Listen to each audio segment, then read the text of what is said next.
start that now. Just like with anything in life, right? We have values and kind of overarching ideals, but that our behavior does not always align with those value systems. So just because I take an absolutist view on marriage and sexuality, I might not 100% act within that value system, right? So that's just kind of important to point out. So the three types of kind of value systems around sexuality are absolutism, relativism, and hedonism. And we'll think about these in terms of a spectrum of behavior, with absolutists being over here on one far side. And these are folks who really take the approach that sex outside of marriage is wrong, right? So they pledge kind of an unconditional allegiance to abstinence until marriage, usually based on some sort of religious belief or religious value system. Hedonism is kind of the other end of this spectrum, where folks who are hedonistic in their approach to sexuality, they're really motivated by pleasure, pursuit of pleasure, and avoidance of pain, right? So engaging in sex practices or sex acts as a way to find and create pleasure in their life. And then relativism is more sort of the middle of the road in terms of that spectrum. Relativists tend to believe that sexual decisions should be made with regard to the emotional, the sort of emotional security, emotional attachment, and the commitment level of the relationship. So again, taking a view of sex as, you know, sort of moral in its, you know, it's a right or wrong decision, but it's based on specific criteria. So just to think a little bit more deeply about these absolutists, as I said, they're often following an official creed of a specific religion. We see this in Christian religion and Islamic religions. Both of those encourage this idea of absolutism. And then parental influence can be really key here as well.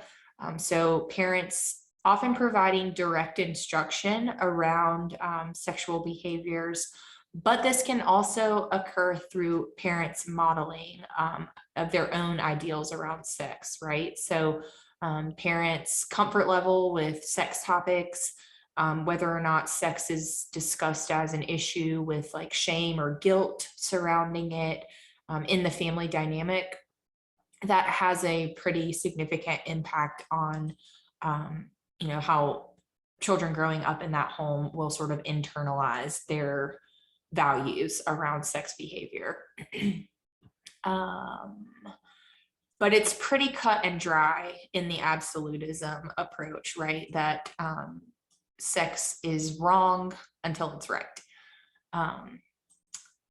Relativism is sort of the gray area. So it's not always as clear in folks who take the relativist approach as to whether or not sex would be deemed right or wrong. And again, this is dependent on partners, emotional connection, trust, respect, things like that. What's really key, I think, to note about relativism is that this idea reflects this value that sex has meaning attached to it, and that it's kind of marked by some level of commitment to the partner, right? And then this relativism view tends to be the value system that is held in the research by the majority of male and female undergraduates that were interviewed and asked for their, you know, stance on this. This is the tendency that people lean towards, is a relativism approach. And then again, the opposite of that is hedonism. We think of this as, you know, casual sex, hooking up, And you can see that 32% of undergraduate men in a study of about 3,000, and then in a study of closer to 10,000, 23% of undergrad women identified as having hedonistic views towards sex. So still, you know, not a majority by any means, but a significant amount of people do take this approach. But I do think it's important to note that that casual sex, or this idea of hooking up in kind of a hedonistic way, is negatively associated with our psychological well-being. So when the researchers looked at self-esteem, satisfaction with life in general, this notion of kind of finding oneself and understanding oneself, all of that was negatively impacted by casual sex. So that offers us, you know, some food for thought in terms of our sexual values, at least. And then I'm backing up just a bit to talk about virginity, because virginity, loss of virginity is kind of a, can be conceptualized as, you know, a big deal in our culture and in our society, but it's typically viewed through these three lenses of either being a process. So this process idea basically regards intercourse and sex as a mechanism for learning about oneself. It's kind of part of the process of self-development and self-discovery, and also understanding your partner's sexuality. So it's like a virginity loss is kind of the beginning of this process that one goes through throughout their adult life. The second conceptualization, yeah, is there a question about that? The only question I have is, are we supposed to be looking at a slideshow currently? Oh, are you not? Yeah, we are. I was looking at the chat for everyone, and it was with me as well. Like, we only saw the, yeah, there we go. Now we can see the slides. Thank you. Thank you. Thanks, Alex. Sorry, guys. So you haven't missed much. There's just these three slides kind of unpacking those different sex value ideals. And now I'm here. Sorry about that. So again, process, gift, or stigma as a way to conceptualize virginity loss. The idea of virginity as a gift is that, you know, sharing of one's virginity is something that should be done with the right person. And then it's kind of this important rite of passage, transition marker from one maybe phase of development to another, right? And then some people take the viewpoint that there is a stigma attached to virginity loss, so that giving up one's virginity is something to be ashamed of, you know, to hide, or that the flip side of that is that, you know, virginity itself is something to be ashamed of, and that you would want to rid yourself of your virginity by, you know, giving it up as quickly as possible. So there's stigmatization around the concept of virginity in kind of two different ways there. I have a question. Sure. Is there anything about like the concept of virginity? Because some people view it differently, such as my friend who has only had any sexual relations with a woman doesn't consider herself a virgin, even though society, certain people in society might say that she is still a virgin. Like, is there anything about that? So I think that's one of those kind of very personalized ideas, you know.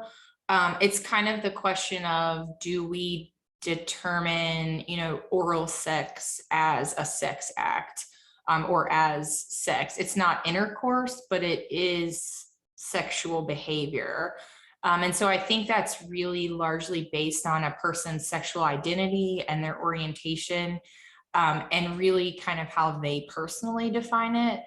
I think there is, there's kind of like a clear-cut definition of female virginity as being taken away by sexual intercourse, or penetration.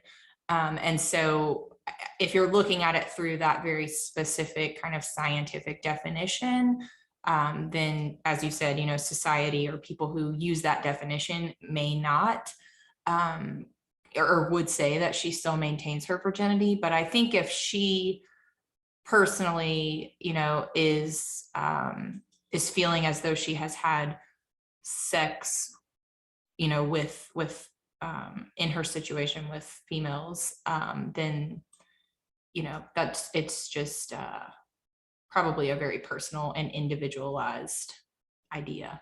Yes, I've always just been really curious about like how people have different concepts about virginity and what they consider virginity.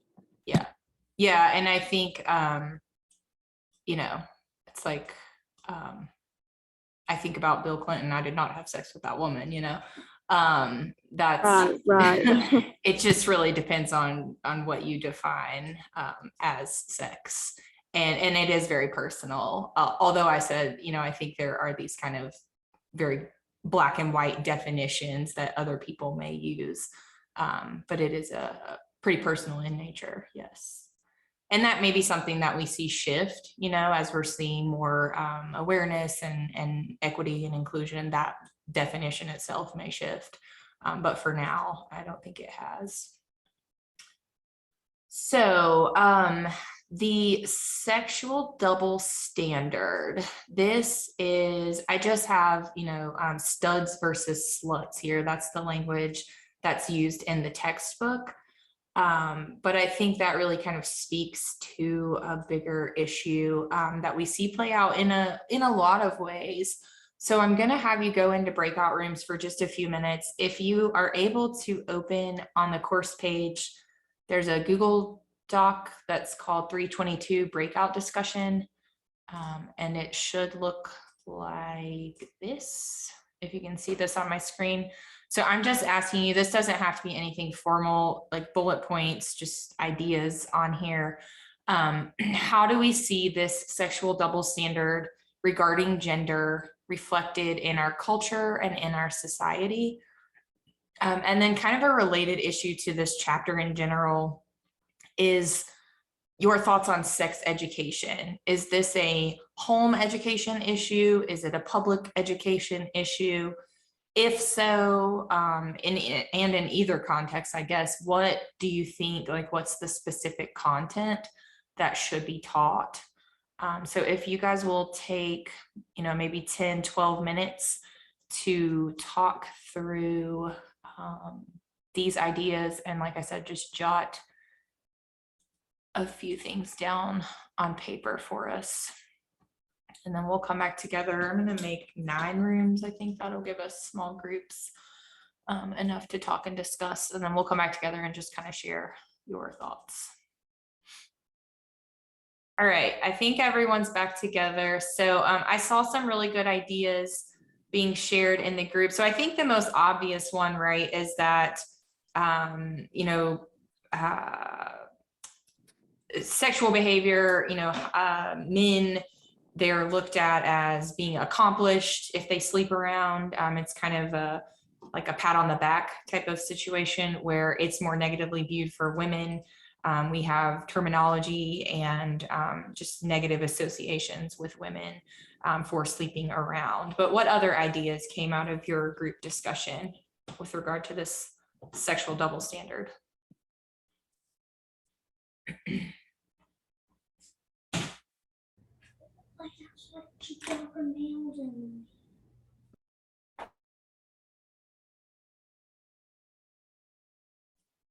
Anybody willing to share other ideas? I saw. I have an idea. Yeah. I just kind of thought about this. I kind of touched on it on in my group, but I was thinking about like how when women wear certain clothes and do their makeup a certain way, they're very sexualized. And now that it's kind of become like more people are doing makeup, like all genders are doing makeup, they're kind of sexualized in the same way, which that is like kind of the first time I kind of haven't seen that being like doubled, like how they're kind of treated the same way almost for wearing makeup. I don't really know if that makes sense, but Yeah, like men are looked down upon if they do things that are normally done by women, and then they get the same associations. Like, I see what you're saying. Yes, and I apologize, Izzy. I had a child crying at the door at the end of what you were saying, but I think you were talking about dress, makeup, and yeah, like that. basically saying that like it's kind of interesting how like how women are kind of looked down upon and looked up upon when they do things like that. And now that like men and all genders are like wearing makeup, they're just looked down upon. It's not really, they don't really get the kind of like, oh well, if you do makeup you'll look better, which women get sometimes, and they also get you shouldn't wear makeup. Yeah, yeah, that's a really interesting point that you're making. And so we're seeing that double standard kind of in reverse from what most of the ideas that have been shared, right? I think dress in specifically, so that came out several times in the document, people talking about dress codes targeted towards women, this idea that, women can dress in a way that kind of invites, sexual attention or, and then let's see what group made a comment. And so kind of the flip side of that, men can be seen as too feminine by other male peers if they choose to maintain their appearance, right? Such as getting their eyebrows and nails done. So again, a sexual double standard that we see impacting men negatively as well as women. Other ideas about the sex double standard? I would say interests as well. I feel like that's one that's not really talked about a lot, but we're like in a world right now where like females are dominating the social sciences, dominating healthcare and teaching and stuff like that, and a lot of men are dominating the STEM studies. So in England, for instance, there's a lot of discrimination against men who are primary school teachers because that's such a female-dominated industry. So I feel like that men get a lot of flack for that, like if they are interested in social sciences, especially men who are like nurses and stuff like that. Absolutely. Yeah. Yeah, And I think, sorry, I didn't mean to interrupt you. No, I was like, that's like one of the things, because sometimes I feel like when we have like discussions like this, there's a lot of targeting against females, but there's a lot more undercover subconscious targeting against men that's not always talked about. Sure. Yeah, I think the same could be said, for like a lot of times when we talk about body image, and like that was part of my conversation outside the breakout room about, women are being told to bounce back after baby, and this idea of how we sort of exist within our bodies, but no one talks about how impactful that can be for males from a very young age. They feel that same societal pressure to have a certain ideal type of body, but women do get more of the attention with regard to that idea. And I think what you were saying about career choice and field, my primary work is in the field of early childhood, and even to the point that I've had parents express discomfort with a male caregiver working in the field, because number one, it is unusual. We're a very predominantly female field, but there are all these kind of societal things that make people sometimes question the intent of a man who would want to work with young children. And it's just I think there's a lot of discrimination and kind of undercurrent there that we don't necessarily see and or talk about, for sure. I saw some conversation about sports. Would anyone be willing to talk about sports coverage, media, those ideas?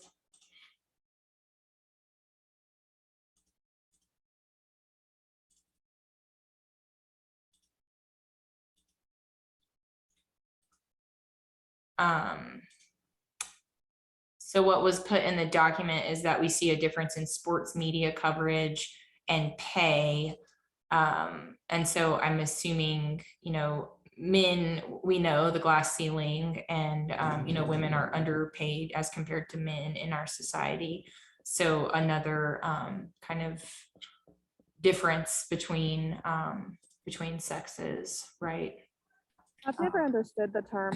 Like the glass ceiling, and I'm ashamed to admit I don't know, but can you explain that? Yeah, so it's basically just a term given to kind of the highest level that a woman or a person in a marginalized population can rise to is called the glass ceiling. So as a female working in this society, I will never make as much money as a white male in my same position. Or I shouldn't say never, but at this current moment in time, I would not make the same amount of money because females in our society are paid less than Okay. males. Right. Thank you. Uh-huh. Yeah, someone else. Did people ever talk about there's differences between men and women, but have they talked about the differences between men of different races are treated as opposed to like the very like stereotypical generic like white male? Like, I feel like we don't talk about that enough, just the double standard, like between, a lot of people might see a white young man and they might assume that he works in business, and they might see a Hispanic man and assume that he works labor. Right. I feel like that's one too. Oh yeah, absolutely. I mean, there's tons of those. They're just our intrinsic biases, right? And oftentimes, I think what's so interesting, especially in research, are you all familiar with the Harvard eye gaze study? A lot of people by this point have heard of it, but basically what they did was they took they had individuals of all races, all, male, female, lots of people from lots of different walks of life. And they were told, I'm kind of, I'm not like reading this, so I'm giving you a bang up version of it, but they were told to watch these videos of young children at play in a preschool classroom, right? And they were supposed to like raise their hand or identify when a challenging behavior was occurring in the video. And so they were told they were looking at their skills in terms of identifying the challenging behavior. But what the researchers were actually looking for was eye gaze. And they were monitoring how these people tracked children in that classroom. And what they saw across male and female, across white people, Black people, people of Latino descent, they saw that consistently when they tracked eye gaze, and people were told to watch for challenging behaviors, people tracked Black boys in the classroom more than they tracked any other children in the classroom.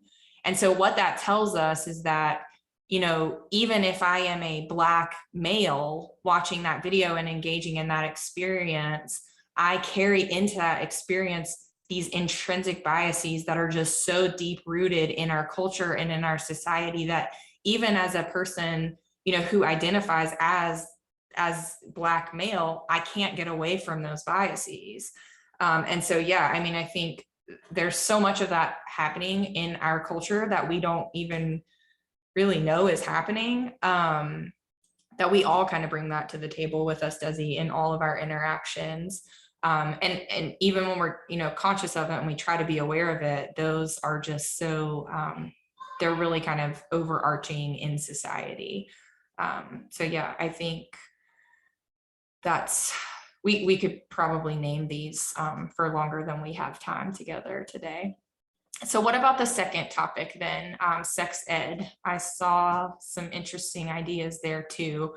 First and foremost, I think everyone, it seems like, consistently agrees that sex education is a public school education issue, right?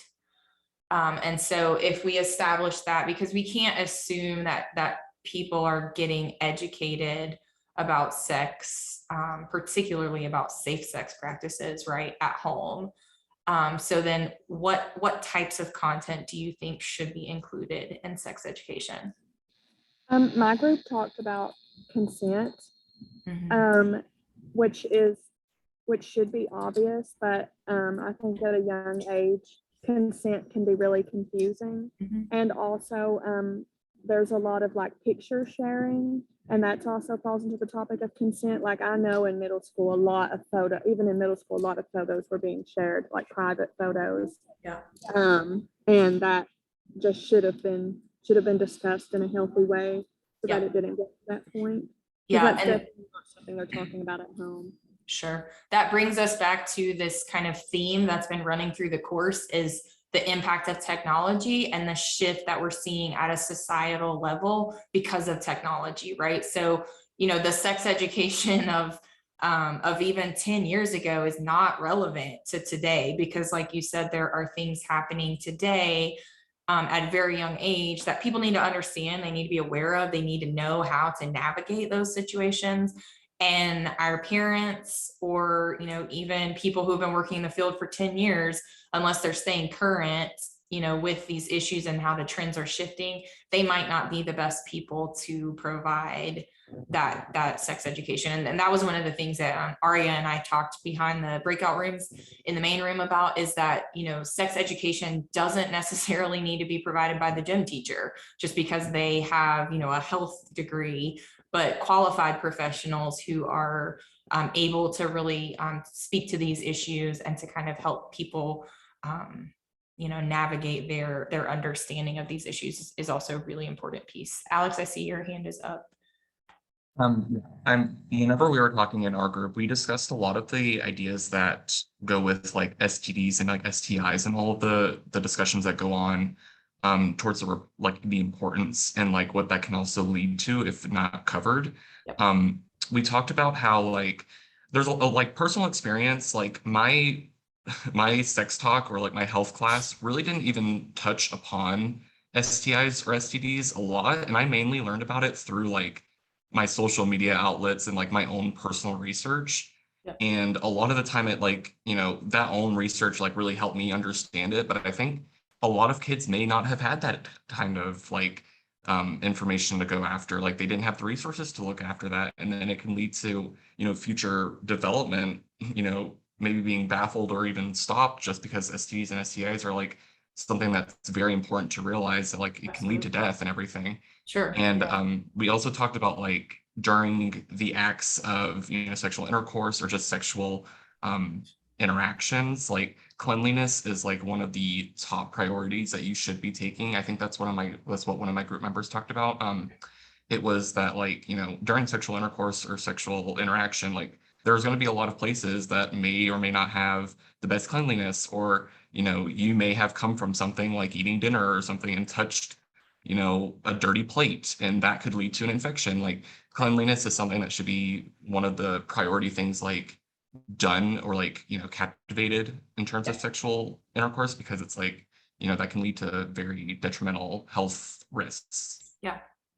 I think each of those issues, hygiene as well as STIs, STs, I mean safe sex practices in general, I think people, as much as they need to know about them, they need to know how to prevent them, right? So proper condom usage, condom assertive conversation, all of that stuff is a component that should be included from my perspective. I see other hands up, Desi. Oh, sorry. I was just saying, I think that we should give the students the grace to kind of design. First of all, like I don't think that sex ed should ever just be put in a health class. I think it needs to have its own segment because there's so much to talk about. Sure. And I think that the school system sometimes kind of treats kids, especially now, like we are kind of clueless, but the internet is a thing and everyone can look up as they please.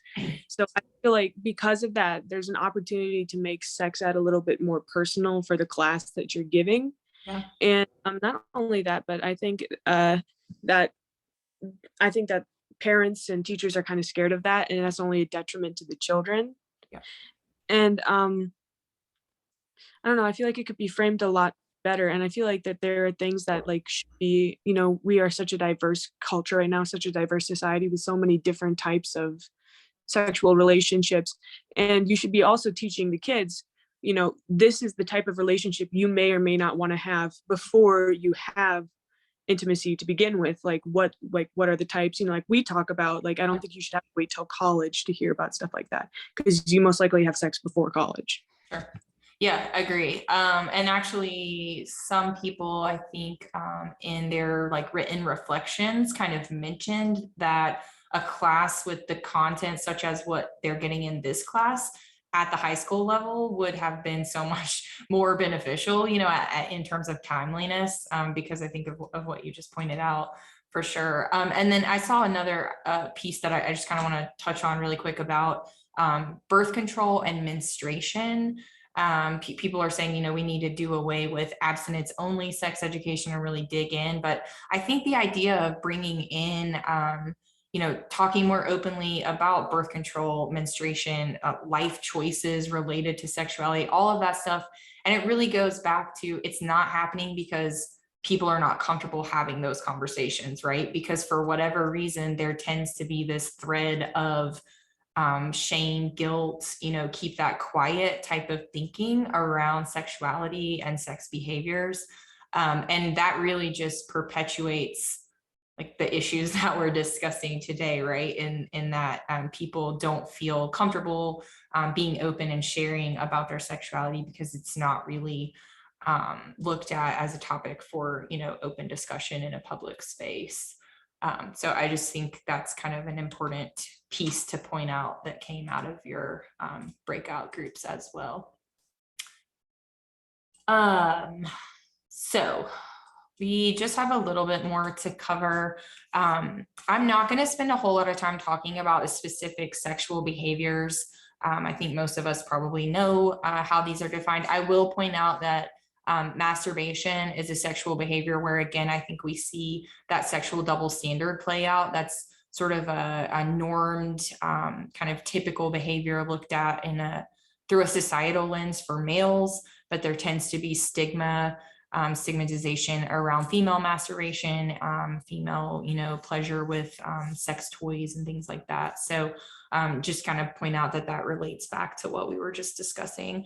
But I do want you to know what pluralistic ignorance is, because I think it plays into our experience with sexual behaviors as, adolescents and adults, right? So pluralistic ignorance is basically the idea that we overestimate the acceptance of certain behaviors or the prevalence of certain behaviors, right? So in a study that was done about 1,600 undergraduate students, 57% of the people in this study stated that they believed that their peers were engaging in vaginal sex during a hookup, whereas the reality was that only 37% of people in that study actually had engaged in vaginal sex. So, there's a 20% difference on the table of what's happening in reality as compared to what people think is happening. And these statistics just kind of speak to this idea that an inflated view of sex acts among peers could contribute to increase in sexual behaviors among people, who hold these beliefs. So just an idea to be aware of is pluralistic ignorance and kind of how that plays into sexuality. I also think, and we've kind of touched on this in other lectures about, marriage relationships and things, but sexuality in relationships, right? This is kind of how we're going to end our time together. Sexuality in relationships is important to understand because it's a dynamic piece of the relationship, right? It's not stagnant. It kind of ebbs and flows with the progression of the relationship. So sexual tempo is a concept related to that. And this is basically looked at as the length of time between the beginning of the relationship and when partners engage in sex, right? So it's the length of time, usually a number of weeks or months between the start of a relationship and when the couple first has sex. Other issues related to sexuality in relationships are that non-married sexual partners tend to report having more partners, more sexual partners, and less emotional satisfaction. So we do consistently across the research, we see that sex within marriage tends to be the most satisfying sex. It's also the most socially legitimized, right? So it is viewed through any of those kind of moral lenses that look at sex as legitimate sex if it's happening within the bonds of marriage. But it is important to note that sex within marriage declines in terms of frequency, right? So we see this kind of peak rise during the first year of marriage. And then there's a sharp decline in sexual activity after the first year of marriage.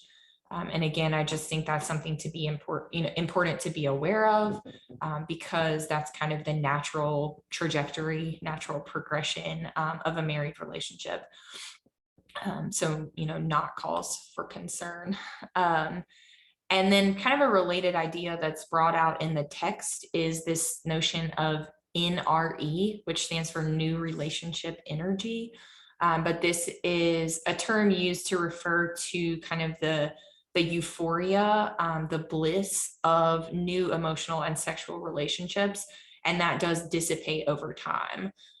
But it's linked to the polyamorous lifestyle as a possible reason why people, choose that lifestyle in terms of sexuality, is because of that new relationship energy that keeps things fresh and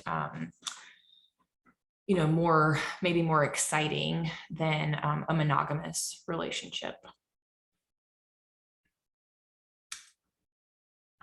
There are some other types of relationships in terms of sexuality listed here. We all probably understand the concept of friends with benefits, right? So this is partners choosing to, sexual partners choosing to engage in sex acts with no romance on the table, right? This relationship does not involve romance. It's consensual sex between two friends, with just the end goal of having sexual pleasure from one another. And this is also not a one-night stand, right? This is entered into through open communication and agreement that this is going to be the relationship. And then concurrent sexual partners, these are people who are having sex with multiple partners at one time, not necessarily in an open way, right? So not necessarily a non-monogamous relationship. Consensually non-monogamous could be something distinctly different, because sometimes people have concurrent sexual partners and they're not being open and honest about that. But then we also see people engaging in consensually non-monogamous relationships. These could be called open or swinging relationships, right? And this is also not polyamory. So if you think back to polyamorous relationships, these polyamorous relationships have an element of emotional connection with multiple partners, right? So it's emotional connection and sexual connection. Consensually non-monogamous people could be polyamorous in having those shared emotional connections, but sometimes people are in committed emotional relationships with just one partner and they choose to be sexually non-monogamous. So they're just having sex with multiple people, but the assumption, the understanding is that the emotional component is reserved for one primary partner. So that's a distinction that is kind of important to be aware of. And there may be rules related to these types of non-monogamous relationships, rules that look like honest and open communication, sex for recreational purposes only, condom use, approval of the sex partner by the emotional partner, And then oftentimes online hunting for partners is prohibited in these relationships. Maybe just in an effort to be more transparent, or I'm not really sure what the line of thinking is, but there are usually rules when partners engage in consensually non-monogamous relationships.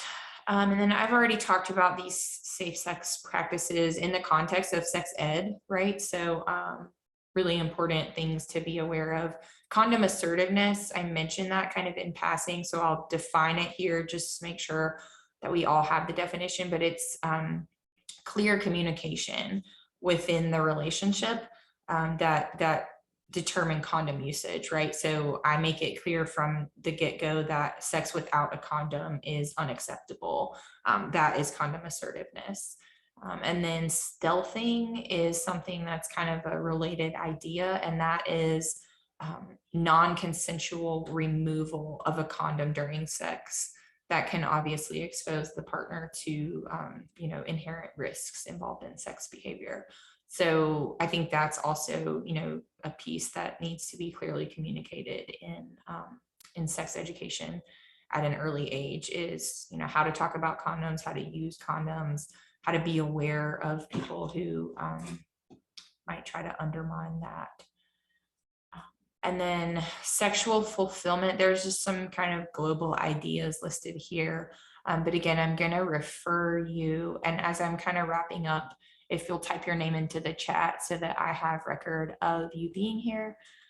Again, I'm going to refer you to content that's posted to the asynchronous day for this week in terms of that sexual satisfaction resource.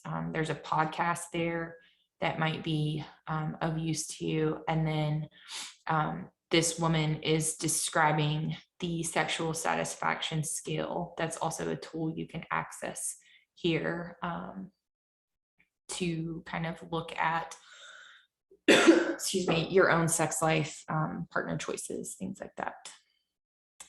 Any questions or final thoughts on any What of is this? spectatoring? I'm sorry, spectating. Yeah, spectatoring. Yes. So that is this idea of kind of being outside of the sex behavior and like watching, looking down on it. So it's you're trying to avoid that, right? When you're involved in sexual behaviors with a partner, you want to be fully present in the act and not sort of watching it through this like third eye lens, critiquing yourself, critiquing the partner, because that's going to take away from your sexual fulfillment in the experience. Does that make sense? Yes. I think I saw someone else's hand raised. If there's another question. Yeah, that was me. I just have a question in regards to the non-married partners with the normal, like, or with just normal married partners. I know that I think it was during one of the exams, I got a little tripped up on one of the questions that involved I think it was the habit. Oh my gosh, I forgot the word for it. It was like the habitation, the one where you just have two people living together without like Cohabitation. that. Right. Yeah, cohabitation. Mhm. And I was trying to, I pieced together, there was like a question that was like, are married partners with cohabitation partners, like, which one was the less emotional satisfaction and which one was the greater one? And I think I got a little tripped up on that. So just so I'm clear, like, in regards to any single relationship that isn't married, like, it'll still have the exact same results of like less emotional satisfaction. Well, and it's tricky, right? Because I think it might be best if I help describe this as kind of a spectrum idea. So we have people over here who are hooking up, right? Engaging in sex behaviors with multiple partners, not in any sort of committed relationship. They're going to report the lowest level of satisfaction. In the middle, perhaps, we have people who are cohabitating partners. So they're not married, they're not necessarily committed to being married, but they are living together and they are practicing sex in possibly a monogamous or non-monogamous way. But the living together piece tends to relate to a higher level of satisfaction than the folks over here. But married partners are still going to report the highest levels of satisfaction. If that helps answer your question. And then I think where people got tripped up with that question on the exam, Alex, was that the key word there was people who habitually cohabitate with other partners.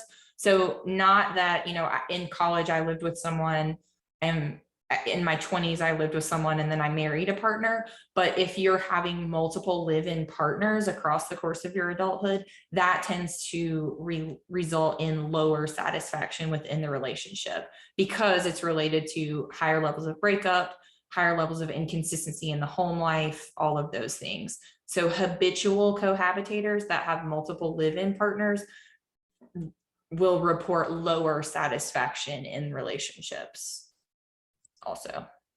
Does that make sense? That makes like perfect sense. I need to make sure that like I could get that through, because I think that was the only thing that was like tripping me up.